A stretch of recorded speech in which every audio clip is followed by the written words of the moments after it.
ଦେଇଥିବା ଜ୍ଞାନ ତାଙ୍କ ଦେଇଥିବା ସମସ୍ତ ଶକ୍ତି ତାଙ୍କ ପିଲାମାନଙ୍କ ପାଖରେ ରହୁ ଏବଂ ତାଙ୍କର ସମସ୍ତ ସ୍ମୃତି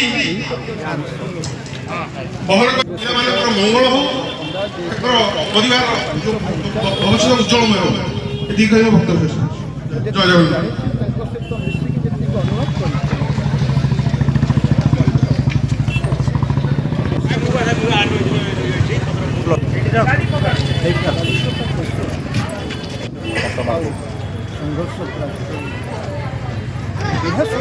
ସମଗ୍ର ବିଶ୍ୱ ଆଜି ଜଣେ ମଣିଷ ଖୋଜୁଥିଲା ବେଳେ ଏଇଭଳି ମଣିଷ ଜଣେ ଥିଲେ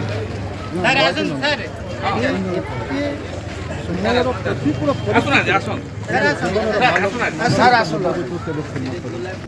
ତେଣୁ ମୁଁ ଶ୍ରୀଯୁକ୍ତ ରବୀନ୍ଦ୍ର କୁମାର ସାହୁ ମହୋଦୟଙ୍କୁ ଭକ୍ତି ସୁନ୍ଦର ଏହି ପରିପ୍ରେକ୍ଷୀରେ ତାଙ୍କ ପରିବାର ତରଫରୁ ଏକ ସ୍ମୃତି ଅର୍ଘ୍ୟ ଶ୍ରଦ୍ଧାଞ୍ଜଳି ସଭା ଆୟୋଜନ କରାଯାଇଛି।